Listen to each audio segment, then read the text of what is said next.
Okay, hello, स्वागत है आप सभी का शिखर एकेडमी के डिजिटल प्लेटफॉर्म पर। और आज हमारा 20 क्वेश्चंस का दूसरा सेट है। इसमें पहला प्रश्न आपकी स्क्रीन पर है, आप इसको ध्यान से पढ़ें और प्रश्न को अटेम्प्ट करने की कोशिश करें। प्रश्न है, मनुष्य ने कृषि का ज्ञान प्राप्त किया ए पूरा पाषाण काल में, बी मध्य पाषाण काल में, सी नव पाषाण काल में, डी ताम्र प्रस्तर काल में। पहला प्रश्न स्क्रीनिंग पर पढ़ें कि मनुष्य ने कृषि का ज्ञान कब प्राप्त किया था। तो आइए जानते हैं इसका सही आंसर क्या है। तो मनुष्य ने जो कृषि का ज्ञान प्राप्त किया वो क्या है, नवपाषाण काल में। अब हम यदि पाषाण काल की बात करें, पाषाण काल जैसे हम इंग्लिश में कहते हैं स्टोन एज, स्टोन एज। तो स्टोन एज को हम ऐसे 3 भागों में बांट लेते हैं। जैसे हम कहते हैं पूरा पाषाण काल, मध्य पाषाण काल, मध्य पाषाण काल और नव पाषाण काल, नव पाषाण काल। तो आपके प्रश्न था कि कृषि का ज्ञान ने नव पाषाण काल में हुआ, और ये नव पाषाण काल ये सबसे महत्वपूर्ण टाइम पीरियड स्टोन एज में माना जाता है। क्रांतिकारी परिवर्तन जब मनुष्य ने कृषि की खोज की, एक हिसाब से वो एग्रीकल्चरिस्ट बना। और इतिहास में जब भी एग्रीकल्चरिस्ट की हम बात करते, कृषि की हम बात करते, तो इसका मतलब ये हुआ कि जो स्टोन एज का मानव है वो अब धीरे धीरे स्थायी जीवन की ओर अग्रसर हो रहा है।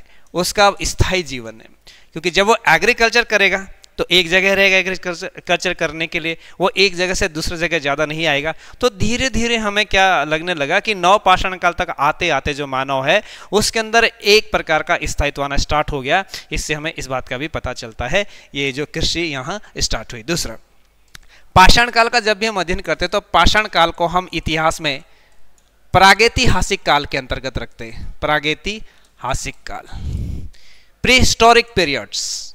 प्रागैतिहासिक काल का मतलब हुआ कि यहाँ पर स्टोन एज से संबंधित, पाषाण काल से संबंधित हमारे पास पुरातात्विक साक्ष्य अवेलेबल है, यानी कि हम आर्कियोलॉजिकल सोर्सेस पर हमें डिपेंड रहना पड़ता है, इसलिए हम प्रागैतिहासिक काल के अंतर्गत इसको रखते हैं। नेक्स्ट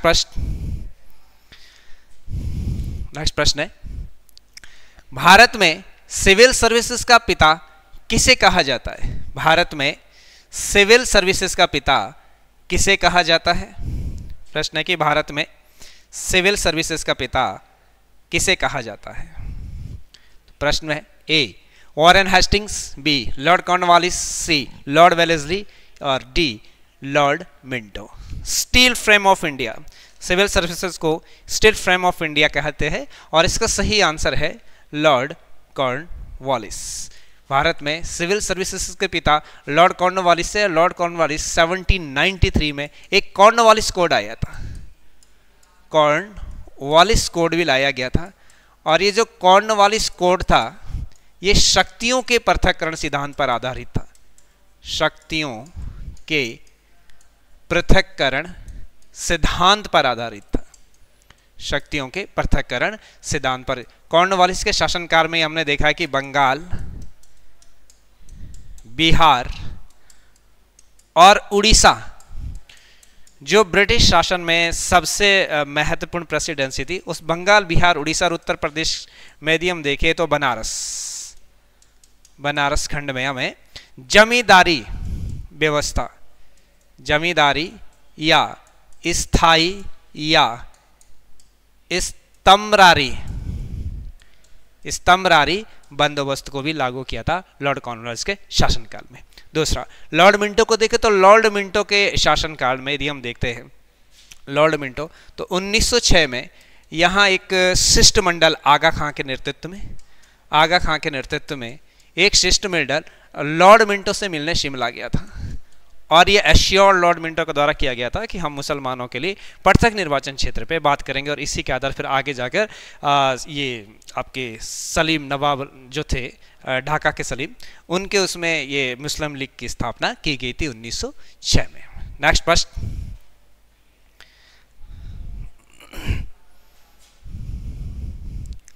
नेक्स्ट प्रश्न पर चले। निम्नलिखित कथनों पर विचार कीजिए।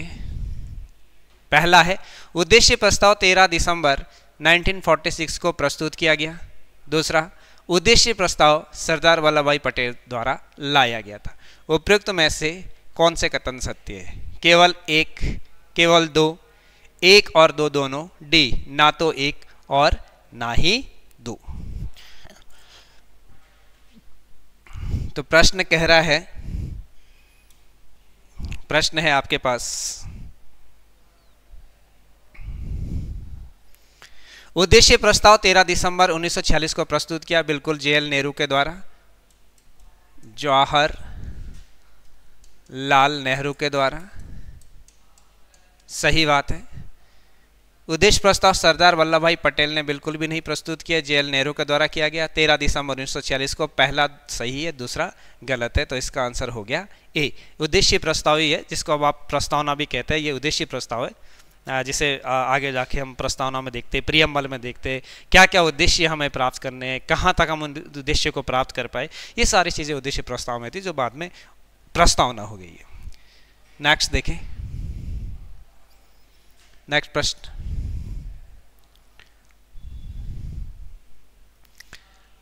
नेक्स्ट प्रश्न है, निम्नलिखित विवादों में से किसमें सर्वोच्च न्यायालय ने प्रस्ताव को भारतीय संविधान की मौलिक संरचना का भाग स्वीकार किया? ए, बेरुवाड़ीवाद, बी, ए के गोपालन विवाद, सी, प्रिवी फोर्स विवाद, डी, केशवानंद भारती विवाद।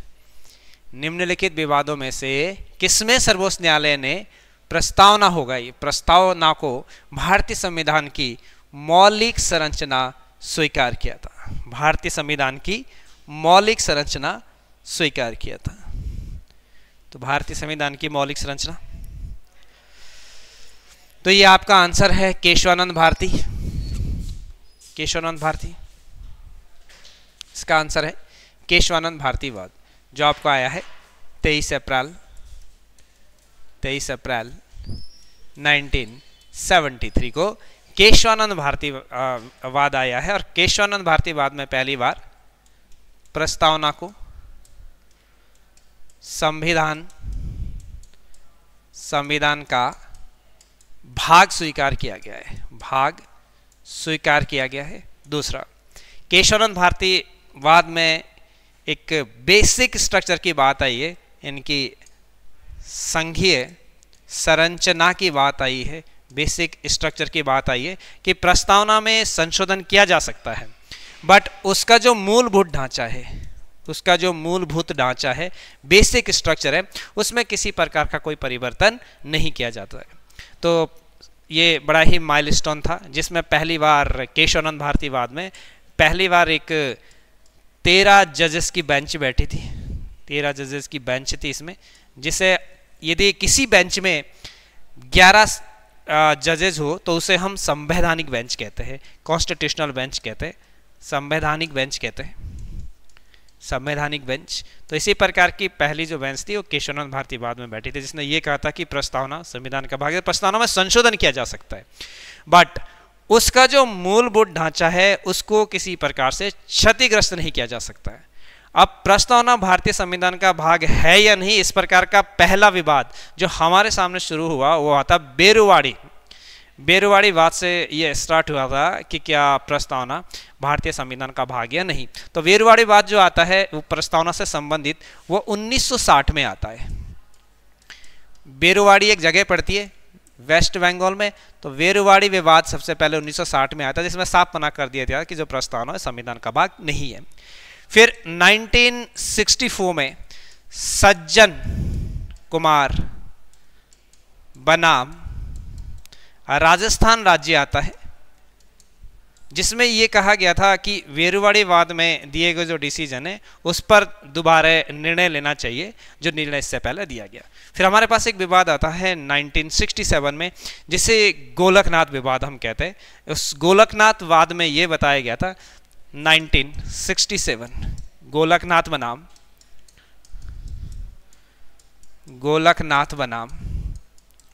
पंजाब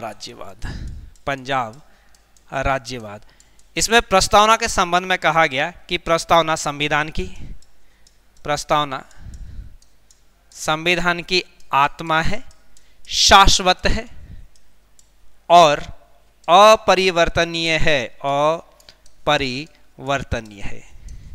ये पहली बार गोलकनाथ बाद में कहा गया। देन 23 अप्रैल 1973 को केशवानंद भारतीवाद, पहले संवैधानिक बेंच, और ये कहना कि प्रस्तावना में संशोधन किया जा सकता है, और पहली बार basic structure of Indian constitution का उभर कर सामने आया है जिसमें किसी प्रकार का कोई संशोधन नहीं किया जा सकता है।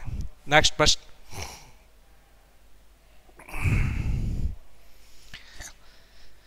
प्रश्न, देखें।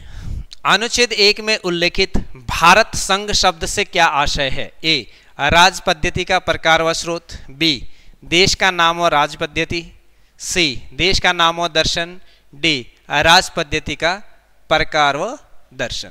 तो देखें क्वेश्चन 5, अनुच्छेद 1 में क्या कहा गया है? तो देखिए अनुच्छेद 1 में कहा गया है देश का नाम और राज पद्धति। यदि आप ऐसे देखेंगे तो अनुच्छेद 1 कहता है, अनुच्छेद 1 आर्टिकल 1 कहता है भारत राज्यों का एक संघ होगा। भारत अर्थात India, Bharat that is India is a union of state, पूरा इस प्रकार से लिखा है, भारत अर्थात इंडिया। अनुच्छेद ए में लिखा है भारत अर्थात इंडिया राज्यों का एक संघ होगा। ये लिखा गया है अनुच्छेद 1 में, Bharat that is India is a union of a state. तो इसमें देश का नाम और राज पद्धति के प्रकार के बारे में बताया गया है आर्टिकल 1 में। इसी में यह पता चलता है कि जो संघ है, भारत में संघ अविनाशी है, अविनाशी है, जबकि राज्य विनाशी है। यानी कि यहां जो संघ है उसका विघटन नहीं किया जा सकता, उसको समाप्त नहीं किया जा सकता है, जबकि राज्य बनाए और समाप्त किए जा सकते हैं। इसलिए ये जो राज्यों का एक संघ होगा, इसमें जो राज्य है उनकी जो प्रकृति है वो विनाशी प्रकार की है, जबकि जो संघ है वो अविनाशी है। यहां से हमने संघ को मजबूती प्रदान की ताकि हम भारत की अखंडता और भारत की अक्षुण्णता को, बंधुत्व को बनाए रख सकें। नेक्स्ट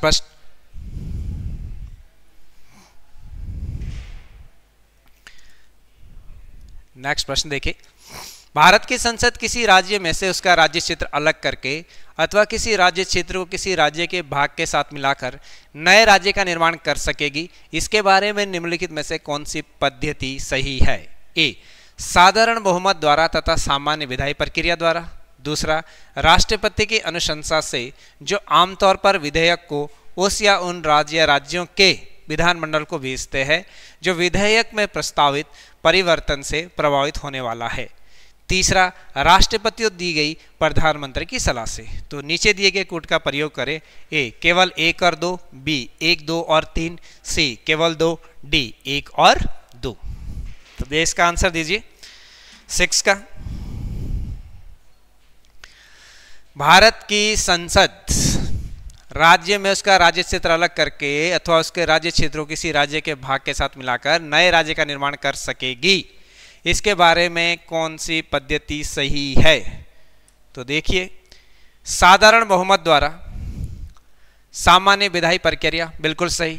राष्ट्रपति की अनुशंसा से जो आमतौर पर विधेयक उन राज्यों के विधानमंडल को भेजते हैं और विधेयक में प्रस्तावित परिवर्तनों से प्रभावित होने वाले, ये भी सही है।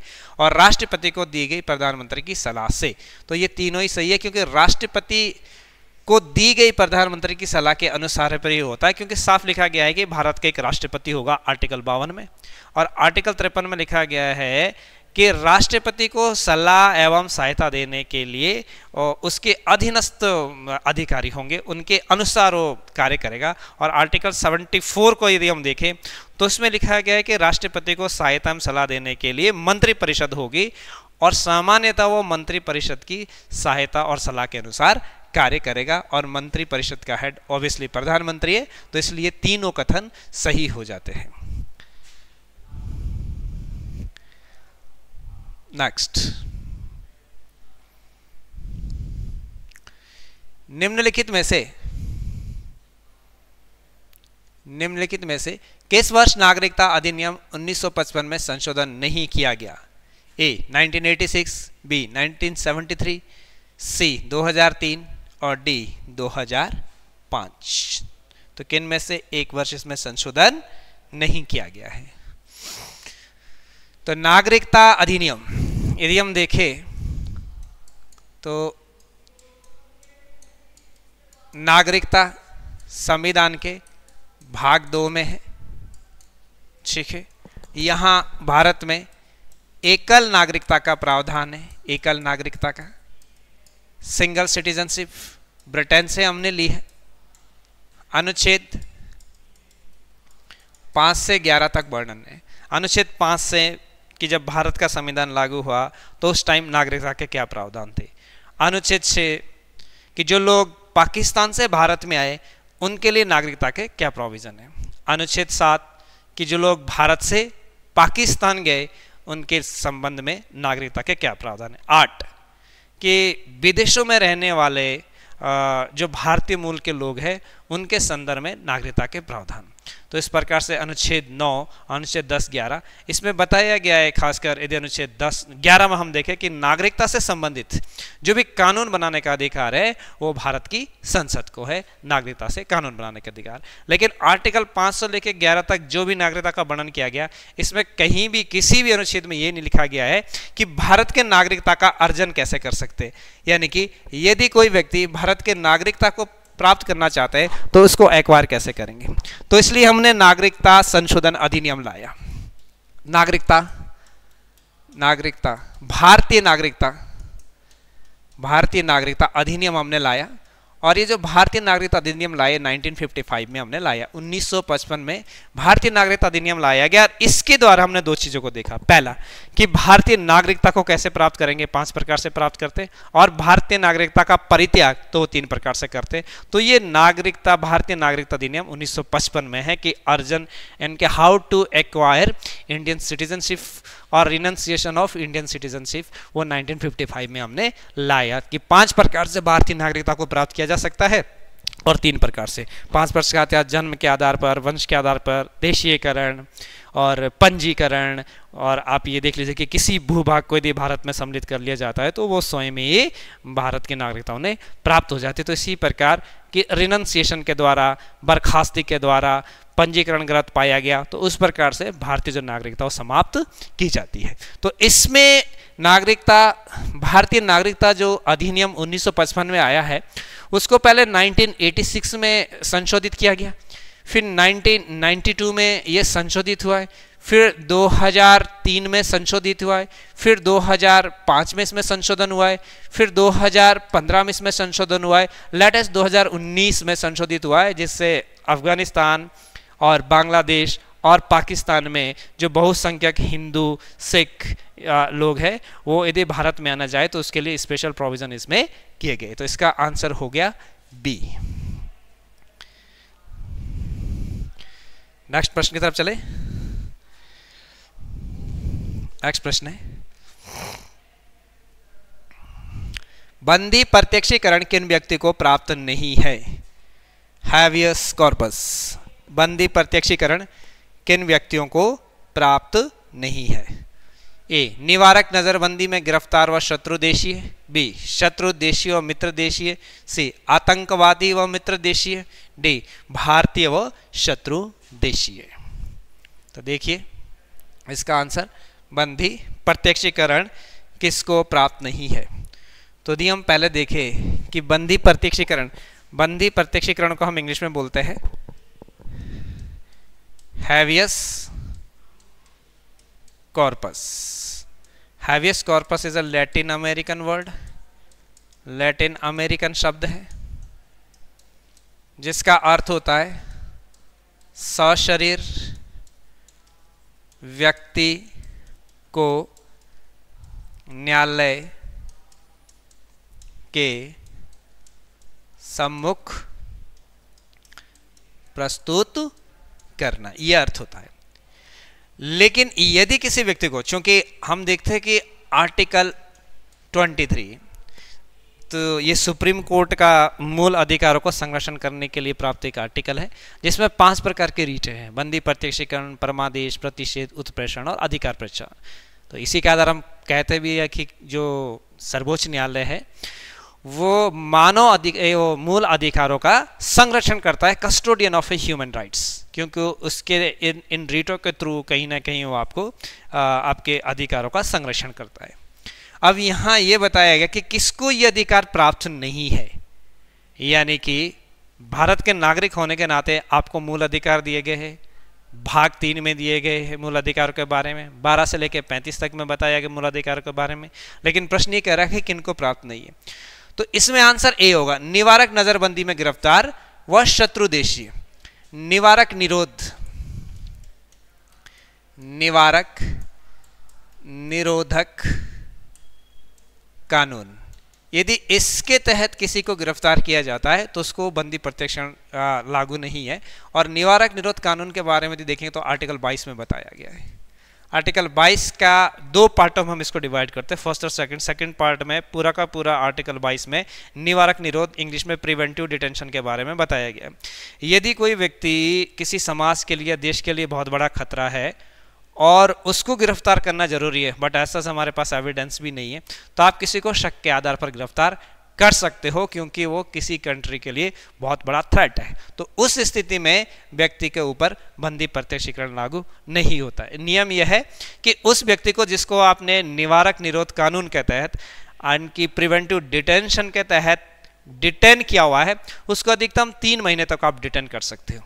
3 महीने के बाद उच्च न्यायालय के न्यायाधीश की अध्यक्षता में एक कमेटी बनेगी और वो रिकमेंड करेगी कि अब उसकी समयावधि कितनी और आगे बढ़ाई जाए। तो आप देखेंगे कि निवारक निरोध कानून के अंतर्गत हमने कई कानून बनाए, जैसे एक चर्चित कानून था Misa, maintenance internal security act, ये 1971 में बना था या 74 में, थोड़ा सा डेट कंफ्यूज कर रहा हूँ। उसी के तहत आपने देखा कि टाडा बना था जिसमें संजय दत्त भी गिरफ्तार हुए थे, पोटा बना था। हालांकि वर्तमान समय में ये कोई भी कानून नहीं है। इस टाइम आप देखते हैं कि प्रत्येक स्टेट में आतंकवादी गतिविधियों को न्यूट्रलाइज करने के लिए अपने अपने कानून हैं। जैसे यूपी कोका के बारे में आप सुनते हो, महाराष्ट्र के बारे में आप सुनते हो, एमपी कोका के बारे में आप सुनते हो, इस प्रकार मकोका के बारे में आप सुनते हो, महाराष्ट्र का कानून। तो ये आतंकवादी गतिविधियों को न्यूट्रलाइज करने के लिए बनाए गए कानून है, तो इसमें बंदी प्रत्यक्षीकरण लागू नहीं होता है। नेक्स्ट प्रश्न देखें, भारत के किस उद्योग में अधिकतम श्रमिक लगे हुए, फैक्चुअल प्रश्न है। भारत के किस उद्योग में अधिकतम श्रमिक लगे हुए? ए चीनी उद्योग, बी कपड़ा उद्योग, सी जूट उद्योग, डी लोहा एवं इस्पात उद्योग। तो इसका सीधा आंसर है कपड़ा उद्योग। भारत में सर्वाधिक जो रोजगार प्रदान करने वाला क्षेत्र दे तो वो रेलवे है। सर्वाधिक जो रोजगार आपको प्रदान करता है वो रेलवे प्रदान करता है। लेकिन ये किस उद्योग में अधिकतम श्रमिक लगे हुए? तो ऑब्वियसली ये कपड़ा उद्योग में अधिकतम लगे हुए हैं। नेक्स्ट प्रश्न,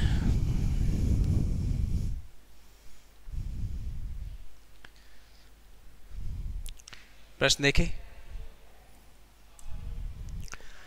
भारत के राज्यों का निम्नलिखित में से कौन से एक युग्म सबसे पूर्वी और सबसे पश्चिमी राज्यों को इंगित करता है? ए असम और राजस्थान, बी अरुणाचल प्रदेश और राजस्थान, सी असम और गुजरात, डी अरुणाचल प्रदेश और गुजरात।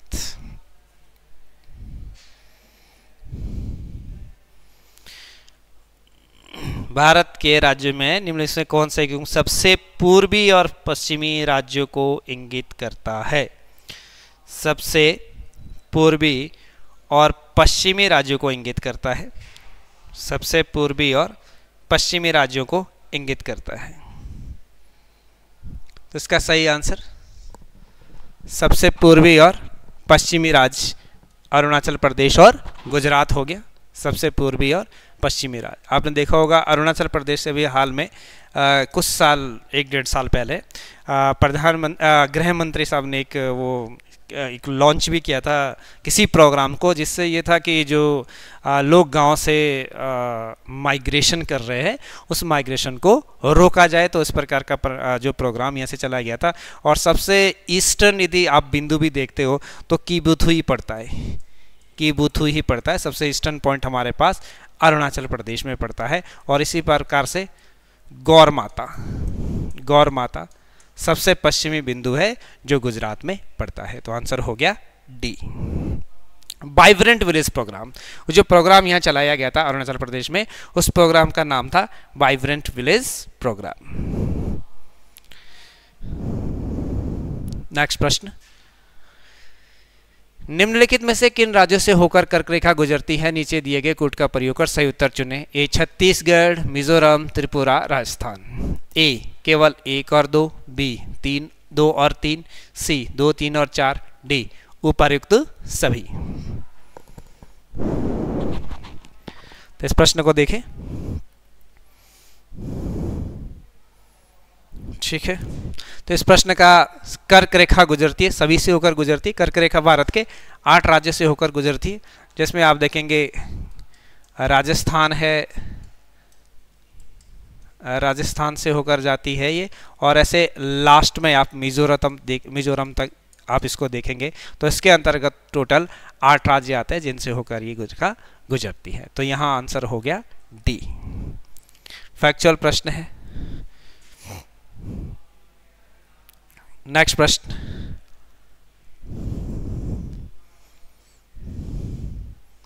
उत्तरी मैदान के संदर्भ में निम्नलिखित में से कौन से कथन सही है? उत्तरी मैदान का सबसे अधिक भाग पुरानी जलोढ़ मृदा से बना है। दूसरा, उत्तरी मैदान के बांगर क्षेत्र की मृदा में चूना निक्षेप पाए जाते हैं। तीसरा, उत्तरी मैदान के बाढ़ वाले मैदानों के नए तथा युवा निक्षेप को खादर कहा जाता है। तो बताइए इसमें से कौन से सही है?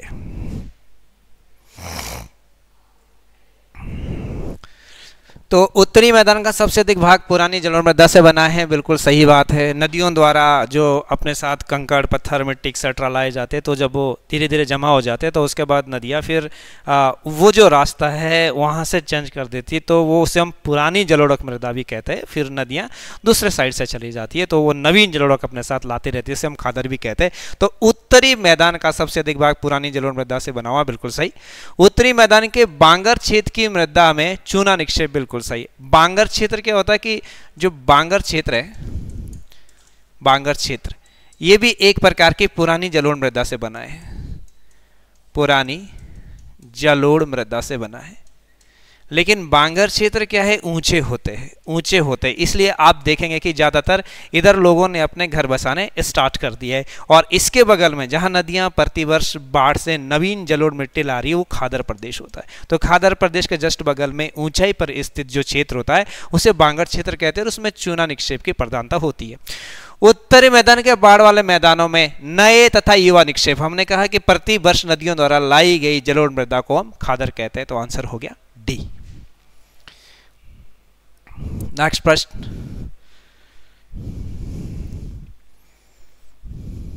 नेक्स्ट फिर से सिंपल प्रश्न है आपके लिए। निम्नलिखित में से कौन सा एक दर्रा लहासा तिब्बत को लद्दाख से जोड़ता है? ए लानकला, बी बुर्जिल, सी बाबूसर, डी खैबर दर्रा। बताइए।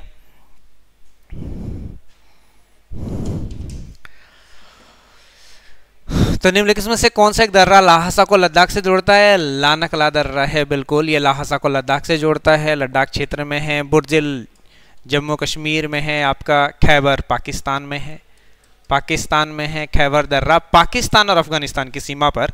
और जब भी आप एंशिएंट इंडिया पढ़े या जब भी आप प्राचीन भारत पढ़ेंगे तब एक चीज देखना कि जितने भी विदेशी आक्रमण हुए थे वो इसी खैबर दर्रे से होकर हुए थे।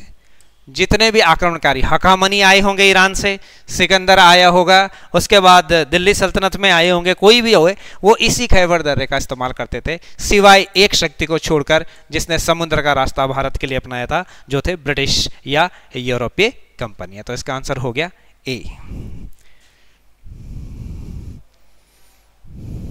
नेक्स्ट देखते हैं हम प्रश्न। नेक्स्ट प्रश्न देखिए। नेक्स्ट है, भारत के संविधान की उद्देशिका यानी कि प्रियम्बल के बारे में निम्नलिखित में से कौन से कथन सही है? उद्देशिका स्वयं न्यायालय में प्रवर्तनीय नहीं है, एनफोर्सिबल नहीं है, यानी कि लागू नहीं की जाती।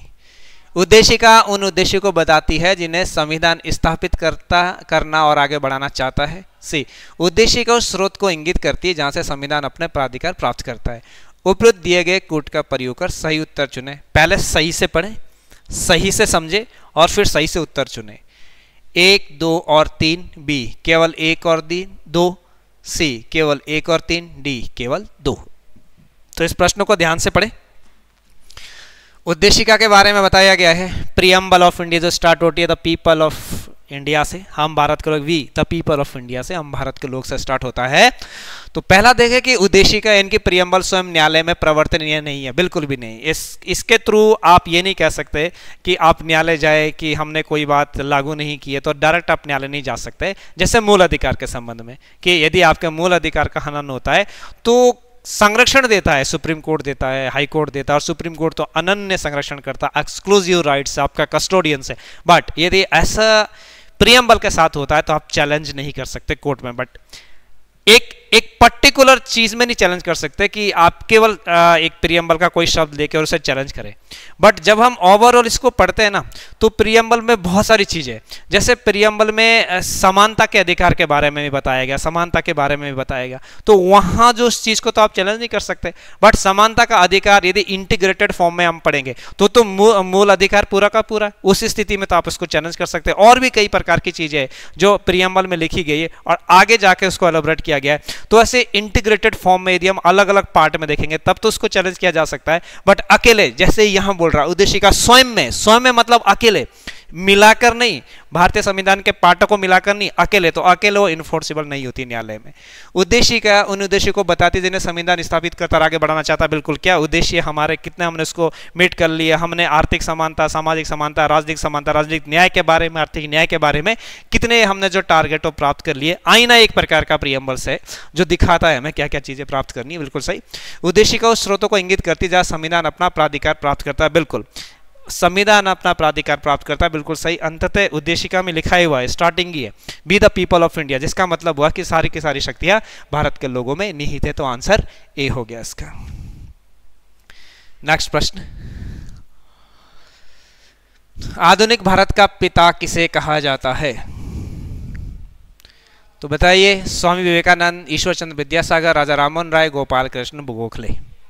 आधुनिक भारत का पिता कहे जाते हैं राजा राममोहन राय को। पत्रकारिता के जनक भी कहा जाता है राजा राममोहन राय को। इनका जो जन्म है 1772 में 22 मई 1772 में राधानगर में हुआ था। राधानगर में हुआ था जो पश्चिम बंगाल में है।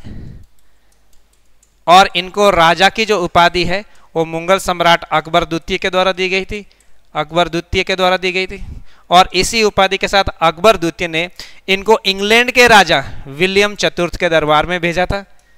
विलियम चतुर्थ के दरबार में भेजा था अपनी पेंशन को बढ़ाने के लिए, जहां पर 1833 ईस्वी में ब्रिस्टल में इनकी मृत्यु हो गई थी। ब्रिस्टल यानी कि लंदन में इनकी मृत्यु हो गई थी। आप जानते हैं कि राजा राममोहन राय ने 1828 में ब्रह्म समाज की स्थापना की थी और 1829 में जो सती प्रथा उसको बंद करवाया था। 1809 में एक इन्होंने फारसी भाषा में किताब लिखी थी जिसे तुहफात ए मुहाहिदीन कहते हैं, एकेश्वरवादियों को उपहार। 1815 में आत्मीय सभा का गठन किया था। 1817 में आप देखेंगे तो इन्होंने हिंदू कॉलेज कलकत्ता में वहाँ जो थे सहयोगी, मैं नाम उनका मिस कर रहा हूँ, उनमें उन्होंने प्रमुख भूमिका निभाई थी राजा राममोहन राय ने। और 1833 में जब ब्रिस्टल में मृत्यु होगी तो उसके बाद एक वैक्यूम डेवलप हो गया ब्रह्म समाज में।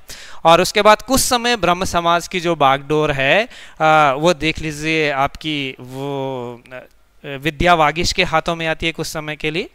और ये जो देवेंद्र नाथ टैगोर है, उनके जो फादर है द्वारका नाथ टैगोर, उनके हाथ में आती है। फिर बाद में देवेंद्र नाथ टैगोर के हाथ में आती है। देवेंद्र नाथ टैगोर के बाद ये जो बागडोर है केशव चंद्र सेन के हाथ में आती है। और वहीं केशव चंद्र सेन जब ब्रह्म समाज में एंटर्ड होते तो ब्रह्म समाज का आगे जाके विभाजन भी हो जाता है 2 बार, 1865 में और 1878 में 2 बार ब्रह्म समाज का भी विभाजन होता है। नेक्स्ट प्रश्न देखें।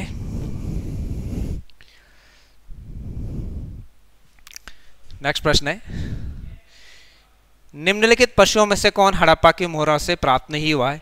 ए वृषभ, ये वृषभ होगा, गज, व्याघ्र और गाय।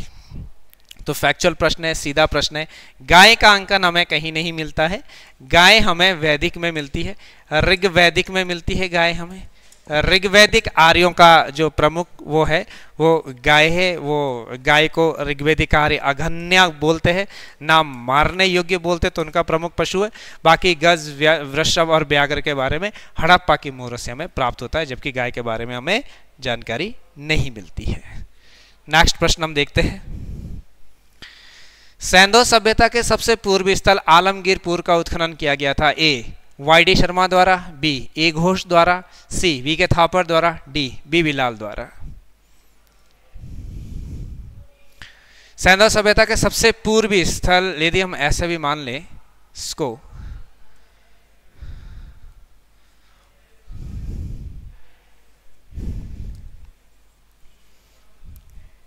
तो सबसे पूर्वी स्थल ये यहां पर मेरठ के पास आलमगीरपुर था, आलमगीरपुर, ये मेरठ के पास है हिंडन नदी पर, ये सबसे पूर्वी स्थल है।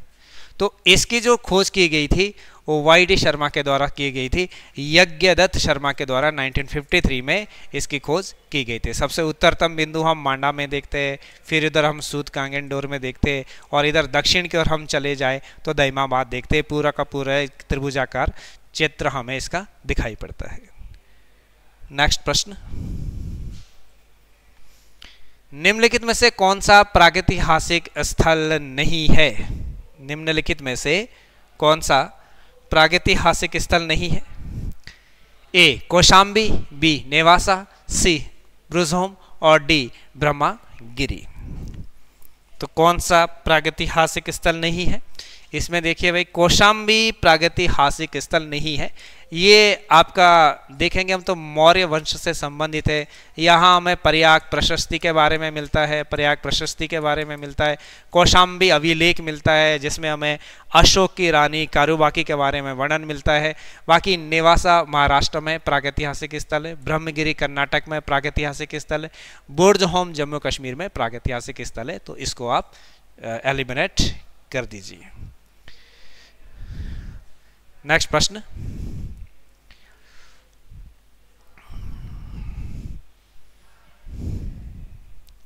नेक्स्ट प्रश्न है, निम्नलिखित पर विचार करें। प्रायद्वीपीय भारत में नर्मदा पश्चिम की ओर बहने वाली सबसे बड़ी नदी है। प्रायद्वीपीय भारत में कावेरी नदी का बेसिन सबसे बड़ा है। उपयुक्त में से कौन सा कथन सही है? केवल एक, बी केवल दो, सी एक और दो दोनों, डी ना तो एक ना ही दो। तो इसमें सही प्रश्न आंसर दीजिए इसका। इसमें कह रहा है कि प्रायद्वीपीय भारत में नर्मदा नदी पश्चिम की ओर, बिल्कुल सही, आपको प्रश्न यहीं से पकड़ना है। पश्चिम की ओर बहने वाली सबसे बड़ी नदी नर्मदा, बिल्कुल सही है, पश्चिम की ओर। यही नहीं बताया गया कि प्रायद्वीपीय भारत की सबसे बड़ी नदी, तब तो वो गोदावरी होती। उन्होंने कहा पश्चिम की ओर, अरब सागर की ओर बहने वाली, बिल्कुल। प्रायद्वीपीय भारत में कावेरी नदी का बेसिन सबसे बड़ा, गलत, गोदावरी नदी का बेसिन सबसे बड़ा है। तो आंसर ए। चलो लास्ट प्रश्न देखिए आज का। मानसून ऋतु की विशेषताएं है। उपोष्ण कटिबंधीय जेट स्ट्रीम का उत्तरवर्ती स्थानांतरण, बी उष्ण कटिबंधीय पूर्वी जेट स्ट्रीम का विकास, सी अंत्य उष्ण कटिबंधीय विसरण क्षेत्र का उत्तरवर्ती स्थानांतरण। ए और बी, बी 2 और 3, सी 1 और 3, डी उपर्युक्त सभी। तो इस प्रश्न का आंसर होगा उपर्युक्त सभी। मानसून ऋतु की विशेषताओं में उपोष्ण कटिबंधीय जेट स्ट्रीम का उत्तरतम की ओर खिसकना है, उष्ण कटिबंधीय पूर्वी जेट स्ट्रीम का विकास होना है, अंत्य उष्ण कटिबंधीय अभिसरण क्षेत्र जिसे ITCZ आप बोलते हैं, इंटर ट्रॉपिकल कन्वर्जेंस जोन, इसका स्थानांतरण तीनों ही है। तो इसका आंसर हो गया डी। चलिए सेशन समाप्त करते हैं, मिलते हैं नेक्स्ट सेशन के साथ।